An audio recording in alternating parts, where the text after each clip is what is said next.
recebendo a Marina Monteiro, especialista em serviço de imigração. E o nosso tema está aqui, ó. Saiba tudo sobre imigração para o Canadá. Marina, tudo bem por aí? Tudo bem, e você? Seja bem-vinda. Obrigada. O pessoal está curioso aqui para te ouvir. Tem uma galera querendo saber esses detalhes sobre o Canadá. Podemos começar? Podemos. Então, todo mundo me ouvindo bem? Com o microfone? Legal? Tá. Fica à vontade. Muito obrigada. Valeu. Então, pessoal, boa tarde, obrigada pela presença. Queria só fazer um agradecimento especial para a CI, primeiro pela parceria, nós temos uma parceria bem legal com a CI do Canadá, e também pela oportunidade de fazer parte desse evento que está tão bacana e acredito que muito proveitoso para todo mundo. Como já fui apresentada, meu nome é Marina, eu trabalho numa empresa que se chama Incubate, nós fornecemos serviços de vistos e principalmente imigração para o Canadá. Tá? Nossa empresa tem sede em Toronto, todo o nosso staff está lá. Eu voltei do Canadá faz 2 meses, justamente com o propósito de trazer a empresa para o Brasil. Então, juntamente com essa parceria da CI do Canadá, a gente está trazendo a Incubate para o Brasil para auxiliar o mercado brasileiro a imigrar para o Canadá. Então, onde é que está a minha apresentação aqui? Vamos começar. O que eu faço? Pera aí. Acho que é só apertar aqui, peraí. Deixa eu chegar. Tá, foi. Estava com medo de apertar e fazer alguma besteira. Então, pessoal, aqui eu vou tentar explicar para vocês mais ou menos como que funciona esse processo. E talvez, a princípio, vocês pensem, nossa, mas por que ela está falando desse tipo de coisa? Por que ela está falando de visto de estudo, visto de trabalho? O que isso tem a ver com o meu plano de imigração? E em 99% dos casos que a gente vê do mercado brasileiro, o que falta para que as pessoas consigam uma qualificação suficiente para elas imigrarem, e eu já vou explicar tudo isso em detalhes, é justamente um componente educacional. E é por isso que a nossa parceria com a CI é tão forte, porque os nossos serviços se complementam. Então, a nossa orientação é justamente para que vocês consigam adquirir um programa educacional que seja adequado ao plano de imigração de vocês. Tá? Então, é justamente isso que a gente vai explorar aí nos próximos 40 minutos. Então, aqui está um pouquinho do meu background. Eu sou advogada de formação aqui no Brasil, exerci advocacia por um tempo, aí resolvi ir para o Canadá e acabei imigrando para o Canadá e agora me envolvendo bastante com esses assuntos de imigração. Tá? A Incubate, aqui é só para a gente falar um pouco das credenciais da nossa empresa. Nós somos licenciados pelo governo canadense, tá? Somos uma empresa privada, mas somos licenciados pelo governo canadense a oferecer serviços de imigração. Tá? E isso é bastante importante que vocês tenham em mente. Na hora de procurar alguém para auxiliar vocês nesse processo, verifiquem as credenciais da empresa, verifiquem se a empresa realmente é licenciada pelo governo e se ela tem autorização para tratar de assuntos de imigração. Porque a gente vê muitos casos de consultorias fraudulentas, consultorias fantasma, que a gente chama, que pegam o dinheiro e nunca prestam serviço. Então, isso é muito importante que vocês tenham em mente. Aqui é só uma apresentação também do nosso consultor principal. Ele é regulamentado também licenciado e regulamentado pelo governo canadense a prestar serviços e consultoria de imigração. Ele trabalhava com imigração nos Estados Unidos e, em 2014, ele mudou-se para o Canadá e passou a auxiliar gente do mundo inteiro a construir uma nova vida nos Estados Unidos e no Canadá. Aqui a gente colocou umas fotinhos da nossa equipe para vocês verem que 80% do nosso pessoal é brasileiro. Então, muito embora a gente esteja sediado em Toronto, o idioma nunca vai ser uma barreira. A gente comunica com os nossos clientes em português, a gente faz tudo o que está ao nosso alcance para facilitar a vida de vocês. Tá? Então, aqui temos brasileiros, temos mexicanos, colombianos, então a gente atende todos os tipos de... A maior parte dos idiomas assim, mais recorrentes a gente consegue atender na nossa empresa. Do que eu vou falar hoje um pouquinho aqui para vocês terem uma ideia. Aqui também são os serviços que a gente presta, então a gente divide a nossa empresa basicamente em 2 departamentos, que a gente chama de TRS e PRS. O que é TRS? É status de residência temporária. E PRS é status de residência permanente. Então, no TRS, isso enquadra vistos de visitante, permissões de estudo, permissões de trabalho e extensões dessas permissões. E no status de residência permanente, inclui a consultoria de imigração e o processo, efetivamente, para imigrar para o Canadá. Aqui, como eu já mencionei antes, verifiquem as credenciais das empresas com quem vocês vão trabalhar. Apenas empresas e consultores de imigração certificados no Canadá são autorizados a prestar esse tipo de serviço. Tomem muito cuidado com esse tipo de coisa. Vocês podem entrar no site do Conselho de Imigração e jogar o nome da empresa, o nome do consultor, para verificar se essa pessoa está autorizada ou não a prestar serviços para vocês. A gente trouxe uma cópia de um documento que, novamente, acho que pode não fazer muito sentido agora, mas, eventualmente, se vocês tiverem o interesse de ir para o Canadá, vocês vão ter que requerer um visto. Qualquer visto que seja, vocês precisam, se vocês utilizarem o serviço de outra pessoa, por exemplo, pagaram por uma consultoria, tem um amigo auxiliando, a mãe deu uma revisada no formulário, vocês precisam declarar essas pessoas, tá? Por meio desse formulário aqui. É diferente, por exemplo, nos Estados Unidos. Nos Estados Unidos, você não precisa declarar e qualquer um pode trabalhar com imigração. No Canadá, é bem diferente e é bem restrito. Então, prestem atenção nesse formulário. Ele se chama Use of a Representative. É como se fosse uma procuração, basicamente. Você dá poderes para alguém te auxiliar naquele processo. Tá? Aqui é só o verso do formulário para vocês se familiarizarem. E aqui o meu objetivo hoje, na verdade, eu quero fazer 4 perguntas para vocês e que pode ser que elas não façam muito sentido e talvez vocês nem consigam chegar a uma resposta para elas no final da apresentação. Mas eu quero que vocês tenham isso em mente, que essas questões são bastante importantes. Tá? Então, como obter uma permissão de estudos dentro do Canadá? Quem deve fazer curso de inglês? Quem deve ir para um college? Mas e o college? Eu vou para um college público ou vou para um college privado? O que isso vai fazer de diferença no meu processo de imigração? Tá? Essas questões a gente vai passar por elas e cada um de vocês tem um caso diferente. É muito difícil que existam 2 perfis absolutamente idênticos. E isso significa o quê? Que as soluções vão ser diferentes também. Então, o caso do primo, da tia, do vizinho, do amigo que fez isso ou fez aquilo, talvez não seja adequado para o caso de vocês. Tá? Então, isso é uma coisa que vocês têm que verificar realmente com as suas credenciais, com as suas qualificações, para ver o que faz mais sentido no caso de vocês.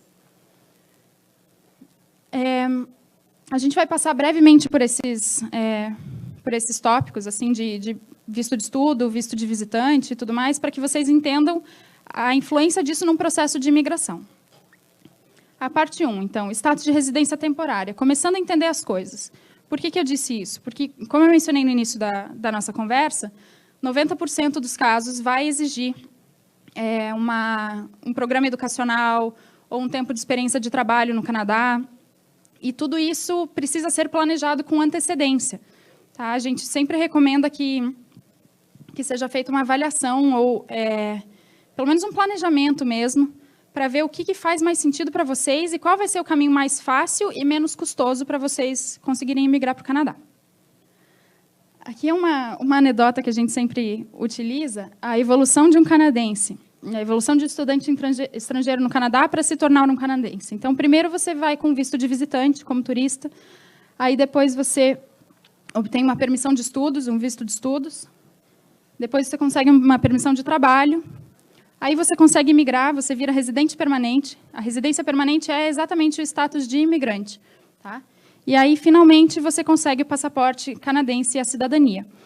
Uma coisa que eu queria alertar vocês, a cidadania canadense, ela só é obtida depois de você passar pelo status de residente permanente. Tá? Então, a não ser que, por exemplo, você tenha nascido no Canadá, ou seu pai seja nascido no Canadá, enfim, existem certas exceções para isso, mas, via de regra, você precisa se tornar um residente permanente e depois você consegue a cidadania canadense. Mas a diferença entre eles é mínima. Um residente permanente ele tem praticamente todos os direitos de um cidadão, exceto pelo direito a voto e o direito ao passaporte. De resto, é absolutamente tudo igual. Seguro-saúde, acesso à educação, acesso à saúde, essas coisas não fazem diferença. Aqui, muita gente pergunta, mas eu fui para o Canadá com ETA. E aí, o que acontece? Agora eu quero estudar, e o que eu faço? Eu estou aqui como visitante. Então, a gente trouxe isso aqui para vocês entenderem um pouco a diferença entre os tipos de visto que a gente mais vê, que são os seguintes. A permissão de estudos, um Study Permit, um TRV, que é um visto de visitante, e um ETA. O Study Permit, ele é para você estudar no Canadá por mais de 6 meses.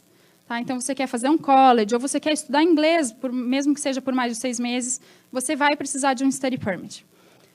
Diferente disso é o TRV, o visto de residência temporária, que ele para os países que exigem um visto para entrada no Canadá, é similar àquele visto americano que é colado no passaporte. Já vou mostrar um exemplo para vocês. E o ETA, na verdade, ele é a mesma coisa que um TRV, só que em outro formato. Em maio do ano passado, o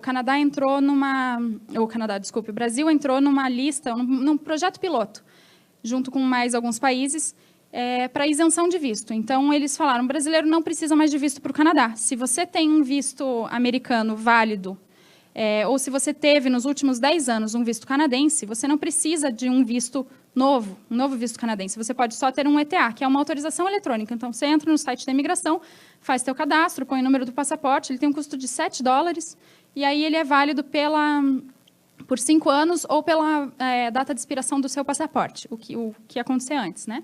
Mas a diferença entre eles é muito importante, principalmente para quem vai para Toronto, porque Toronto é tão pertinho dos Estados Unidos, as pessoas geralmente querem, eu vou passar o final de semana em Nova York, eu vou para Boston, vou para Chicago de ônibus. E aí, para isso, você precisa de um TRV. O programa piloto que o Brasil foi incluído, ele faz essa distinção. O ETA vale apenas para entradas no Canadá que sejam pela via aérea. Se você vai viajar para os Estados Unidos, por exemplo, e vai voltar de carro, você ainda precisa de um TRV, que eu vou mostrar agora quais são as diferenças. Então, esse aqui é um Study Permit. Se você vai estudar por mais de 6 meses, você precisa de um documento desses. Ele é emitido na sua chegada no aeroporto. Então, aqui no Brasil, você faz seu processo, requerimento de visto e tal, e você vai receber, se tudo der certo, uma carta de aprovação. Essa carta de aprovação desse processo, ela não é o seu Study Permit. O seu Study Permit ele vai ser emitido apenas quando você chegar no Canadá. E é ali que vai ser delimitada a extensão desse visto, tá? Desse visto de estudo. E ele também traz as condições de estudo e as condições de trabalho. Porque estudante internacional no Canadá, que está estudando um curso acadêmico, ou seja, que não está estudando idiomas, ele pode trabalhar até 20 horas por semana. Então, isso tudo vai estar especificado no seu Study Permit. Esse aqui é um TRV, que é similar ao visto americano. Ele vem coladinho no passaporte e ele serve para entradas pela via terrestre no Canadá, para brasileiros. Para outras nacionalidades é diferente, serve para todas as vias. E aqui os carimbos de entrada, na verdade, eles nem estão mais carimbando as entradas, mas a gente trouxe só para vocês se familiarizarem. Eles não carimbam mais o passaporte no Canadá, é muito raro. Então, aqui, essas são as diferenças. E o ETA, por ele ser uma autorização eletrônica, ele não tem papel nenhum. Você vai receber um e-mail dizendo que seu ETA foi aprovado, mas você não precisa mostrar visto nenhum na hora de chegada. Tá? Aqui, como a gente havia falado, quem pode requerer um Study Permit de dentro do Canadá? A regra é que você só possa obter um Study Permit de dentro do Canadá se você já tem um Study Permit, ou seja, você já foi para o Canadá com visto de estudo. Tá? E você foi para estudar 8 meses de inglês e resolveu que você quer fazer um college. Só que aí você precisa estender o seu visto de estudo. Tá? Essa extensão ela pode ser feita dentro do Canadá, ou seja, você não precisa sair do país para isso. Mas o que a gente vê com bastante frequência são pessoas que foram para lá como turista, com ETA ou com um TRV, para estudar cursos que são para até 6 meses, e aí decidiram ficar e querem estender esses estudos. Pode obter um Study Permit de dentro do Canadá? Vou ter que sair do país? Tenho que voltar para o Brasil? O que eu faço? Existe apenas uma hipótese de obtenção de um visto de estudante de dentro do Canadá. Para quem já está com status de turista, obter um visto de estudante de dentro do Canadá. Essa hipótese é o que a gente chama de programa Pathway. O que é um programa Pathway? É o seguinte, você está estudando inglês e você decide que você quer ir para um college. Tá? Então, você vai lá e faz 2 meses de inglês, dá uma melhoradinha no teu inglês e tal, mas decide que você quer ir para um college. Aí você vai lá, bate na porta do college. Oi, college, tudo bem? Eu sou a Marina, eu queria me matricular aí com vocês para fazer um curso de business. Pode ser, legal, Marina, vamos te matricular sim, só que eu acho que você ainda precisa melhorar um pouquinho mais teu inglês. Então, vamos fazer o seguinte, eu vou te aceitar no college para começar em janeiro, e aí, nesse meio tempo, você vai estudar numa escola de inglês, uma escola que tenha parceria, geralmente as escolas de inglês têm parceria com os colleges, você vai estudar numa escola de inglês e você atinge o nível X de inglês. Quando você atingir esse nível, aí você consegue começar as aulas do college. Pode ser? Pode ser, ótimo. É exatamente essa a hipótese de obtenção de um visto de estudo para quem está como turista. Tá? A documentação que a gente precisa é justamente algo que reflita essa conversa sua com o college. Tá? Então, aqui, é justamente a descrição de um programa Pathway, ele é um programa de inglês que seja pré-requisito para aceitação no college. Se você tiver essa aceitação no programa de inglês e aceitação num programa acadêmico do college de forma condicional, ou seja, o college falou que só te aceita se você completar o inglês, aí você pode requerer um study permit sem ter que sair do Canadá, tá bom? E por que eu estou falando dessas diferenças? Dentro, de fora, tem que sair, não tem que sair? Aqui está uma tabela comparativa. Os critérios os requerimentos no Canadá e os requerimentos no Brasil são bastante diferentes. Acho que os dois critérios mais importantes são tempo de processamento. As coisas de dentro do Canadá elas são processadas direto pela imigração. Então, não passa por embaixada, não passa por VAC, não passa por absolutamente nada. Por isso, o tempo de processamento é bem menor. Geralmente leva de 4 a 6 semanas para requerer um visto de estudos de dentro do Canadá, enquanto que no Brasil as coisas podem demorar 2, 3, às vezes até 4 meses, dependendo do volume de aplicações que estão sendo processadas. A taxa de aprovação também, se for requerido no Canadá, a taxa de aprovação é bem mais alta do que as que são processadas aqui do Brasil, e a documentação é muito, muito mais simples. Tá? Para você requerer um visto de estudos aqui do Brasil, você precisa provar que você tem laços com o Brasil, você precisa provar que você vai voltar para cá, que a sua estadia no Canadá vai ser realmente temporária, você precisa provar, você tem que fazer um plano de estudos que consiga ligar o teu plano de estudar no Canadá com as suas experiências passadas. Então, ele é bastante complicado nesse sentido de documentação. Tá? E ele exige o teu passaporte original para ser enviado para a embaixada, para que eles carimbem o visto e te deem a carta de aprovação do visto de estudos, o que não é requerido se você fizer de dentro do Canadá. E aqui, como nós requeremos o Study Permit? Por sermos licenciados e autorizados pelo governo, nós temos acesso a um portal online para representantes autorizados, que permite que a gente faça todos os nossos pedidos, todas as nossas aplicações online. Tá? Então, a gente não precisa de documento nenhum físico, é tudo cópia escaneada, o processamento é muito mais rápido. Então, o processamento online, realmente, ele é o mais benéfico nesse sentido. E agora, a parte que todo mundo quer saber, mas eu posso trabalhar no Canadá? Todo mundo pergunta, pode trabalhar no Canadá? Depende. Como tudo em imigração, depende. Você pode trabalhar se você estiver indo para um college. Estudantes de inglês ou de francês não podem trabalhar sob hipótese alguma. Mesmo que tenham visto de estudos, mesmo que, enfim, não pode trabalhar. Está cursando inglês, não pode trabalhar. Se você for para um college, e se você tiver um visto de estudos, porque também existem os casos em que você vai para um college que é menos de 6 meses, aí você pode fazer como turista. Mas eu estou falando de quem já tem um visto de estudos e está indo para um college. Pode trabalhar? Pode, 20 horas por semana. Enquanto estiver em aula, você pode trabalhar o máximo de 20 horas por semana, que é meio período, dá 4 horas por dia. Tá? Durante as férias, ou, enfim, feriados, quando você não está tendo aula, você pode trabalhar 40 horas por semana. E co-op? O que é esse co-op? O co-op é um programa acadêmico muito popular no Canadá. Ele é um programa que ele combina as aulas, né, a parte acadêmica mesmo, com um componente de estágio. E esse estágio ele vale créditos e horas como se fossem horas estudadas. Então, por exemplo, existe um curso bastante que a gente vê bastante lá, que é de 6 meses de aula e 6 meses de co-op. Ao final desse curso, no co-op também, inclusive, você pode trabalhar full-time, né, 40 horas por semana, não tem limite.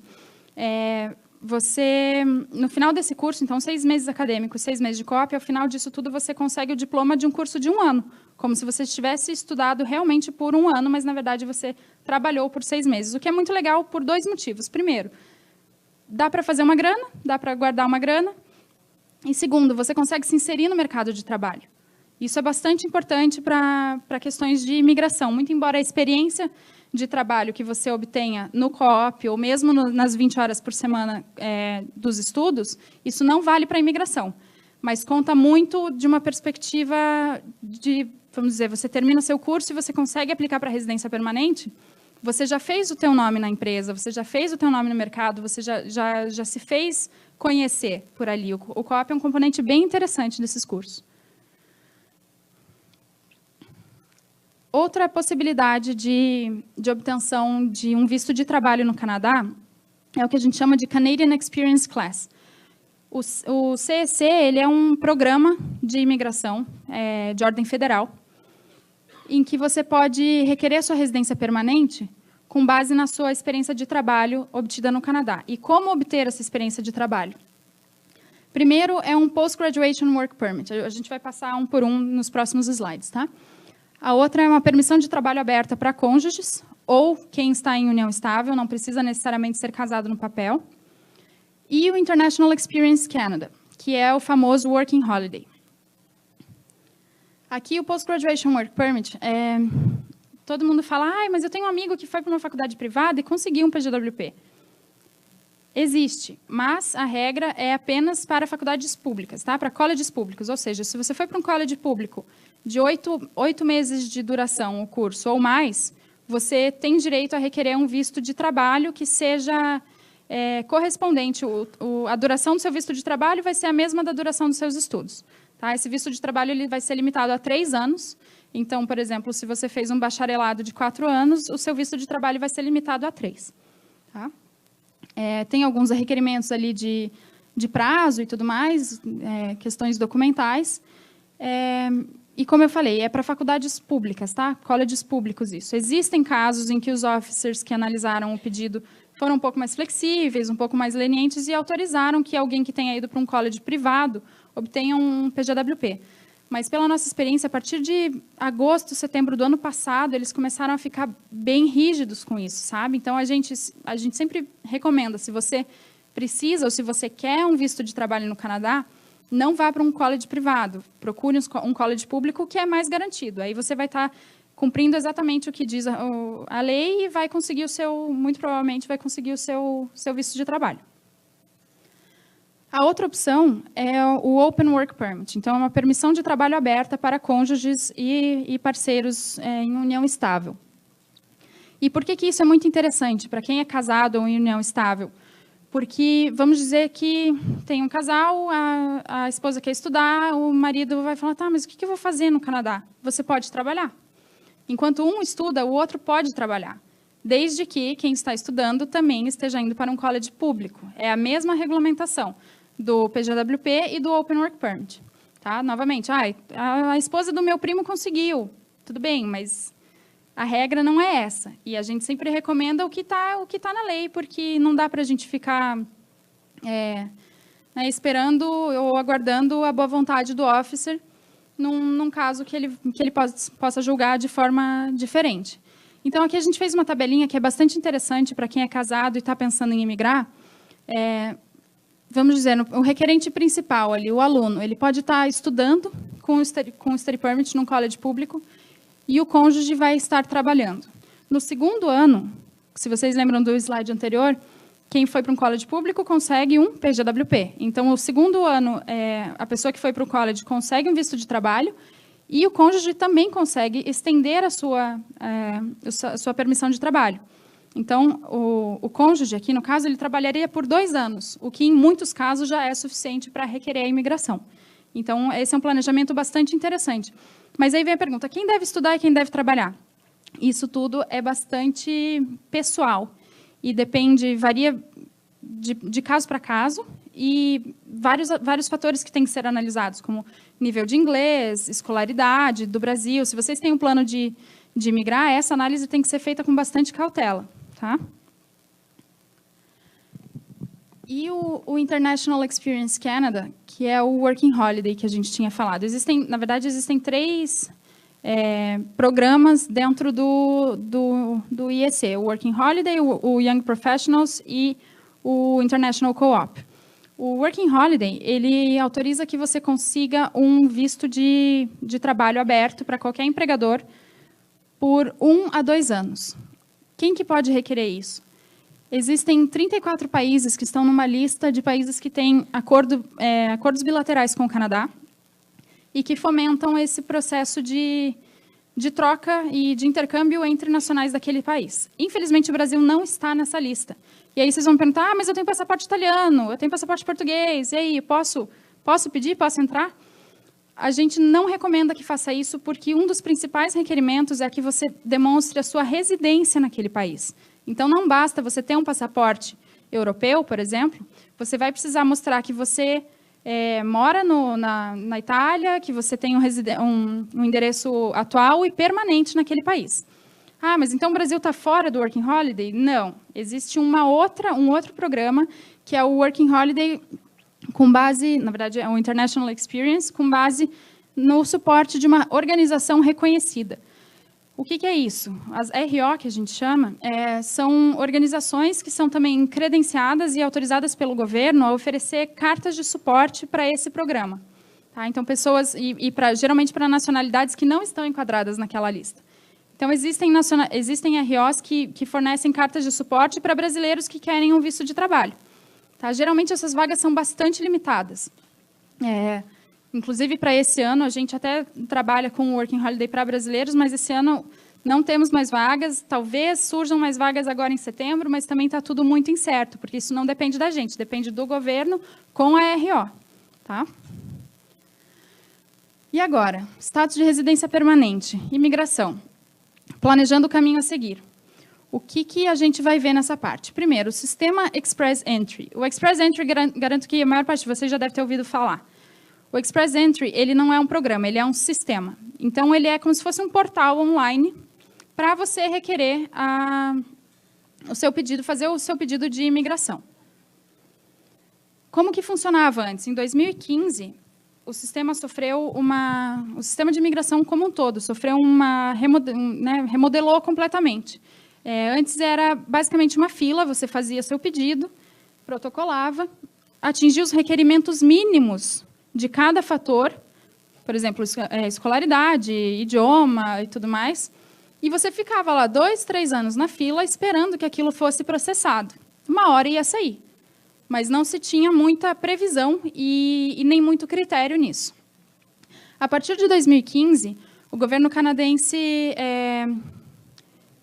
copiou o sistema australiano. Tá? Então, passou a ser uma imigração com base na meritocracia. Ou seja, eles querem os melhores candidatos. Não basta atingir os requerimentos mínimos. Tá? Eles querem pegar mão de obra qualificada e que esteja ainda numa idade que vá contribuir para a economia por bastante tempo. Os programas de imigração, existem mais de 60 programas de imigração no Canadá. Tá? Por quê? Porque existe o programa federal, que são 2, que é o Federal Skilled Worker e o Canadian Experience Class. O primeiro deles usa a sua experiência de trabalho do Brasil como fundamento, ou, enfim, do seu país de origem, como fundamento para emigrar. E o segundo utiliza a sua experiência de trabalho no Canadá. E existem também os programas provinciais. Cada província tem autonomia para criar os seus programas provinciais de imigração, que vão incentivar a economia local. Ou seja, existe a província X que está precisando de arquiteto, existe a província Y que está precisando de enfermeiro. Então, eles criam programas próprios, por isso que existem mais de 60, porque cada província tem cerca de 5 ou 6, além dos programas federais. O processo de imigração, a gente sempre gosta de fazer essa analogia, ele é similar à candidatura para uma vaga de emprego. Tá? Então, primeiro, você tem que vai se candidatar a um emprego, você tem as suas qualificações, né? Faculdade, pós, inglês, etc. A imigração é a mesma coisa, você vai ter que fazer um curso de inglês, um teste de inglês, você vai ter que demonstrar a sua experiência profissional, aí você precisa encontrar a vaga que você quer se candidatar. Mesma coisa na imigração. Você tem que encontrar qual é o código da sua experiência profissional que vai subsidiar o teu pedido de residência permanente. Enviar o seu currículo para a empresa, mesma coisa. Você cria o seu perfil no Express Entry e coloca as suas qualificações. A empresa vai verificar os currículos, a imigração também vai chamar as pessoas que são mais qualificadas. A empresa convida os melhores candidatos para uma entrevista. O governo convida para protocolar o pedido. Essa é a grande sacada do sistema de imigração canadense. Você precisa ser convidado pelo governo a protocolar o seu pedido. Criar o perfil no Express Entry não significa absolutamente nada. Você precisa estar entre o topo dos candidatos com a maior pontuação para que o governo te selecione e fale: eu quero que você protocole o seu pedido de residência permanente porque eu tenho interesse em você. Mesma coisa com um emprego. Você faz uma entrevista e você requer a sua residência permanente. E, por fim, você consegue o emprego e você, na nossa analogia de imigração, confirma a sua residência permanente, ou seja, tem seu processo aprovado. Quais são os fatores de seleção? É aí que todo mundo fica perguntando. O que eu tenho que ter? O que acontece? Os fatores de seleção são basicamente esses. O seu nível de inglês, o seu nível de escolaridade, ou francês, né, pessoal? Não se esqueçam que o Canadá é um país que tem 2 idiomas oficiais. Então, você pode usar tanto o inglês quanto o francês. O nível de escolaridade, a sua experiência de trabalho, tanto no Canadá quanto no seu país de origem, a sua idade, o seu estado civil e emprego arranjado no Canadá e adaptabilidade. O que é isso? A partir de setembro do ano passado, eles passaram a dar mais pontos para quem já tem irmãos no Canadá. Então, se seu irmão, se sua irmã são residentes permanentes ou cidadãos canadenses, você ganha um pouco mais de ponto por isso. E aqui a gente trouxe um perfil que a gente vê com bastante frequência dos brasileiros. Tá? Cerca de uma pessoa com 29 anos, a gente supôs aqui, um nível de inglês intermediário, uma graduação do Brasil, 3 anos de experiência de trabalho, solteiro, não tem uma oferta de trabalho do Canadá e sem irmãos no Canadá. Esse perfil aqui, ele teria uma pontuação, cada critério desses vale um tanto, né, no sistema. Quando você cria o seu perfil no sistema, coloca suas qualificações, o sistema vai gerar uma pontuação para você. Esse perfil, ele ficaria numa média de 290 a 350. O que isso significa? Acho que para vocês não vai fazer muito sentido. Mas isso significa que a pessoa não vai ser qualificada para imigração nesse momento. Então, aqui a gente traz para vocês um comparativo das chamadas do Express Entry. Lembram que eu falei para vocês que você tem que ser convidado pelo governo? Esse convite ele é com base na sua pontuação. Tá? Então, se você tem uma pontuação mais baixa, você não vai, o seu perfil vai ficar lá aberto para sempre, você nunca vai ser convidado. Então, aqui, ano passado, a menor pontuação foi 413. E isso, na verdade, a gente chama até de unicórnio, porque você vê uma vez na vida e nunca mais. 413 é a pontuação mais baixa e nunca mais se repetiu. Depois disso, só pulou tudo para 440 e ficou nessa média de 440. A média do ano passado foi 438. E esse ano está seguindo a mesma lógica. Tá? Então, aquele candidato do slide anterior ali, que tinha 350 no máximo, nunca vai ser chamado, porque a média é 440. Tá? Mas aí você pergunta, Marina, o que eu preciso fazer, então, para conseguir imigrar? Qual que é o meu caminho? Como é que eu faço para melhorar a minha pontuação? E aí eu retomo aquelas perguntas, resgato essas perguntas para vocês. Vocês precisam estudar inglês? Precisam ir para um college? São casados? Quem que vai estudar? Quem que vai trabalhar? O que vocês fazem? E isso, infelizmente, eu não tenho como dar uma resposta para todo mundo. Cada caso é um caso.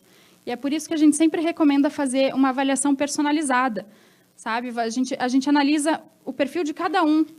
A gente vai verificando absolutamente todos os critérios e todas as possibilidades que existem para vocês.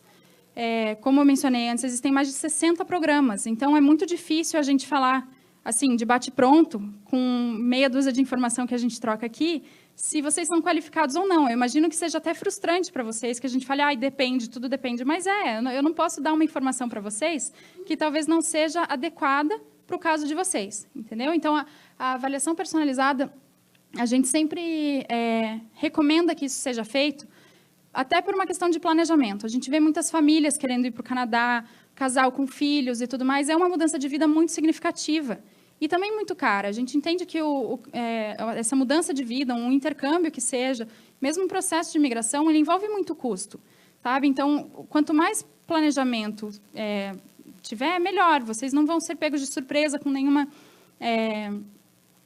questão no meio do caminho, tá?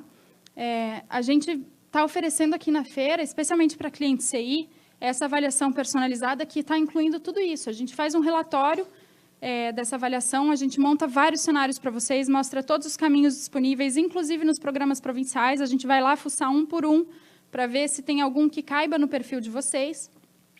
Fazemos uma consultoria individual que leva 1h30, 2 horas para a gente explicar todo o relatório, tudo isso em português. Nosso staff fala português, não temos o menor problema nisso. E incluímos também consultorias do pacote educacional, se houver necessidade. Então, a gente identificou que o caminho mais fácil seria fazendo um college. A gente vai indicar se vai ser um college público, um college privado, e a província em que isso seria mais favorável para vocês. E aí a gente conecta com a CI, a gente fala com eles para que o programa educacional que vocês vão adquirir seja adequado ao plano de imigração. Tá? Esse pacote ele é oferecido ao valor de $250 canadenses, o que para outros clientes que não são CI fica em torno de 450 a 650. Tá? Então, se vocês tiverem interesse, passem lá na nossa barraquinha, a gente está lá e vai poder auxiliar vocês. Temos também um canal no YouTube, Incubate TV, tem um monte de vídeo em português. Fiquem super à vontade para acessar, nos mandar as perguntas, dúvidas, e nossas informações de contato estão aqui. Temos um e-mail brasil@incubate.com.br. Nosso escritório é em Toronto, mas fazemos atendimento online, sem o menor problema, e esperamos vocês para agendar a consultoria. Obrigada. Tá certo, obrigado, Mari. Fica aqui, vem cá que a gente vai agora ficar um pouquinho mais aqui. Aquele momento que o pessoal vai tirar as dúvidas, conversar contigo. Então, gente, é agora, viu? Quem quiser levanta a mão que a gente vai tirar algumas dúvidas aí. Vamos esperar chegar o microfone aqui. Ela aqui primeiro. Por favor, fala o teu nome. Obrigada. E depois a pergunta, tá bom? Tá bom. Prazer, meu nome é Flávia. Tudo bem? Minha dúvida é a respeito do mercado de trabalho. Eu gostaria que você dissesse, na sua opinião, numa escala de 10 anos próximos, quais são as profissões que vão ser requeridas, principalmente para imigrante no Canadá? Olha, isso, honestamente, é muito complicado, porque cada província tem o seu requerimento de mercado local, sabe? E os próprios programas provinciais, eles... Não é, por exemplo, um programa específico para arquitetos, um programa específico para contadores. É um programa para profissões que estão sendo demandadas. Então, eles têm uma lista enorme, assim. Mas a gente vê bastante programas ligados à área de TI, bastante programas para enfermagem. Mas isso é bastante cíclico, assim, sabe? Não tem muito como te dar uma previsão. Tá bom, obrigada. Vamos para a próxima pergunta. Qual que é teu nome? Olá, meu nome é Rodrigo. Tudo bem? Eu sou da área de TI. Só que a minha dúvida é qual que é o limite de idade, porque eu acho que eu passei dos... Acho não, tenho certeza que eu passei dos 35 anos. E aí eu tô com essa dúvida. E o inglês, né, para o mercado de trabalho parece que é obrigatório, porque tem o teste para fazer, enfim. Então não daria para conciliar um curso de idiomas com o trabalho. Então, não tem limite para você requerer a sua residência permanente de idade, né? O que tem é uma pontuação para cada faixa etária. Então, a pontuação máxima no critério de idade ela é atingida aos 29 anos. A partir dos 30, o candidato começa a perder pontos. Tá? A cada ano que ele tem, ele começa a perder pontos. Isso não significa que esses pontos que são perdidos na idade não possam ser compensados de outra forma.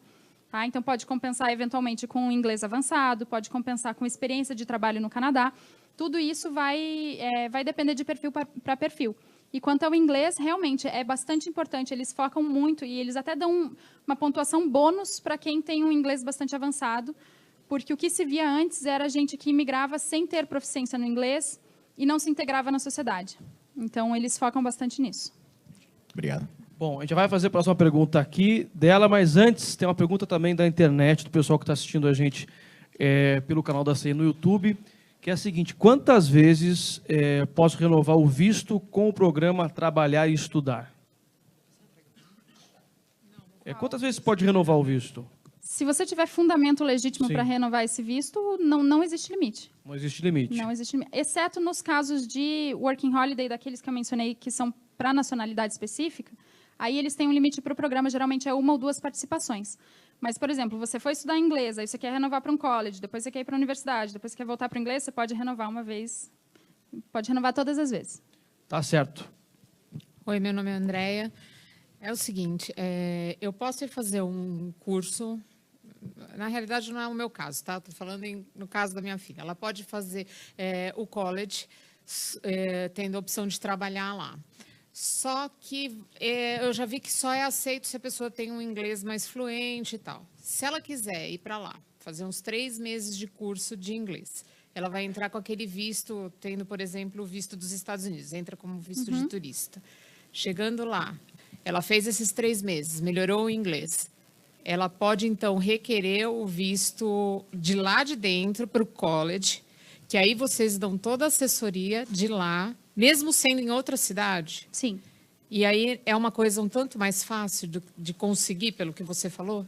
Ele precisa de certos documentos, né, requerimentos documentais ali que eu mencionei, daquela combinação das matrículas. Então, você tem que amarrar a matrícula do college com a matrícula do curso de inglês. Entendi. Mas é totalmente possível e a gente vê isso com bastante frequência. E agora a CI dá todo esse suporte? A nossa parceria com a CI dá todo esse suporte para Então, ela lá no Canadá, sim. para a gente fazer essa troca de visto, inclusive na questão das matrículas do college. Tá bom, obrigada. Imagina. Bom, a gente tem mais um tempinho, então. Quem mais quer perguntar? Vamos lá, então. Qual que é teu nome? O Francisco. Diga, Francisco. Eu queria saber, para a questão da imigração, no caso, eu e minha esposa tendo nacionalidade espanhola, facilita essa questão da imigração para lá, e ela fala fluente, quase inglês, né? A questão da dupla nacionalidade não afeta, tá? Não faz muita diferença. O Canadá é bastante democrático em relação a isso, tá? Nem a sua primeira nacionalidade, nem se você tiver um segundo passaporte. Mas o inglês, com certeza. O inglês, quanto mais avançado, melhor. E o valor da consultoria que você passou seria para o casal? Isso, exatamente. Aquele valor é para a família, né? Pra família Seja uma toda. pessoa solteira ou uma família. Ok, obrigado. Espera aí, tem pergunta aqui, tem mais... Aonde mais tem pergunta, gente? Levanta a mão para eu saber, por favor. Aqui em cima tem? Alguém quer perguntar ou não? Lá. Ali. Vamos aqui primeiro, depois a gente vai lá em cima, então. Qual que é teu nome? César, quando você falou de inglês, falou só do IELTS. O Canadá também aceita TOEFL, o CPI, CAI, algum outro diploma? Não, o teste de inglês que é exigido pela imigração, para processos de imigração, é o IELTS ou o CELPIP, que é um teste que é oferecido só lá no Canadá. O TOEFL e outros testes não são aceitos para a imigração. Eles podem ser aceitos para quesitos educacionais, para você entrar num college e tudo mais, mas para a imigração tem que ser o IELTS ou o CELPIP. Bom, pessoal, vai levantando a mão que tem pergunta aí, a gente tem mais uns minutinhos. Vamos para onde? Vamos lá para o outro lado, então. Qual que é teu nome? Oi, Maria Tereza. Oi. A minha pergunta é referente ao começo, porque eu acho que eu perdi um pouquinho, então talvez eu repita algumas informações que você já disse. Sem problema. Você falou sobre o co-op, o estágio co-op, né, 40 horas por semana. E aí eu queria perguntar se isso contaria ou não como uma experiência de trabalho, porque eu não entendi. E junto a essa pergunta, esse Post-Graduation Work Permit também seria, no caso, também se eu quisesse fazer uma pós-graduação no Canadá, porque é o caso que eu vou me formar este ano. E se eu quisesse fazer uma pós-graduação, também seria nos mesmos termos ou é diferente? Tá, vamos por partes.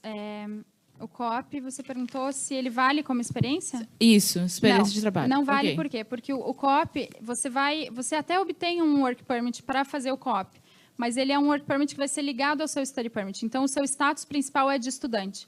E a experiência de trabalho obtida como estudante não conta para a imigração.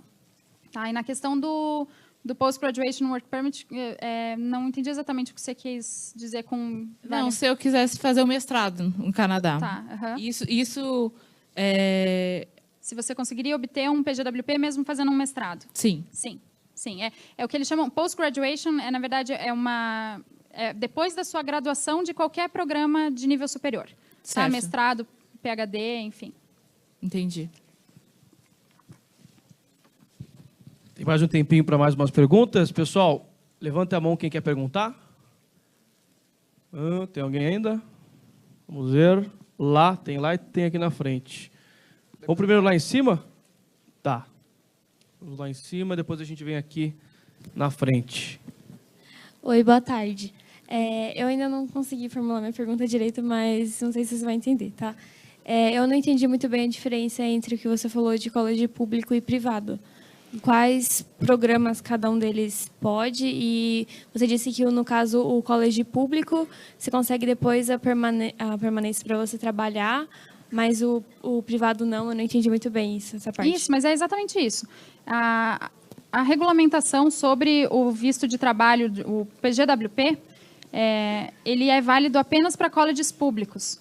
Tá? Os colleges privados não se aplicam à questão do PGWP. Então, se você for para um college público, você vai conseguir um visto de trabalho depois de se formar. Se você for para um college privado, muito provavelmente você não vai conseguir esse visto de trabalho. A diferença é única e exclusivamente essa por um ponto de vista de imigração. Tá? Ambos são bons, academicamente falando, ambos cumprem seu papel, mas por um ponto de vista de imigração, é questão de visto de trabalho.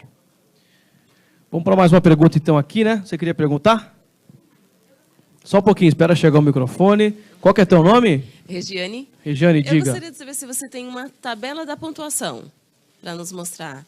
Casado, X pontos, solteiro, X pontos, quem tem universidade, quem tem... Isso vai variar muito de perfil para perfil, porque os fatores eles se interligam. Então, não é uma questão muito fixa, sabe? Pode ser uma pessoa casada que tem universidade, mas tem um inglês muito ruim. Ou pode ser alguém que é solteiro e fez só um curso técnico e tem um inglês muito bom. Então, essas coisas se compensam e a pontuação, às vezes, pode parecer semelhante, sabe? Okay. Independentemente dos fatores. Ok. Bom, última pergunta agora. Vamos lá. Não esquece, pessoal, de falar o nome. Né? Importante falar o nome. Importante. Boa tarde, meu nome é Thiago. Eu gostaria de saber qual que é a província que tem chamado mais para dar a carta de aceitação daquela província. Basicamente isso. Para a chamada dos programas provinciais? Isso. Isso varia de programa para programa, sabe? Depende do que eles estão buscando naquela província.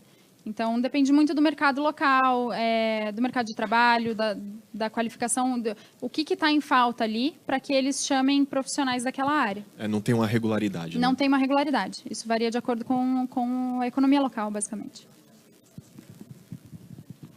Tá certo, gente? Obrigado, Mariana, Obrigada pela a vocês. ajuda, Obrigada pelas pela dicas presença, aí. pessoal.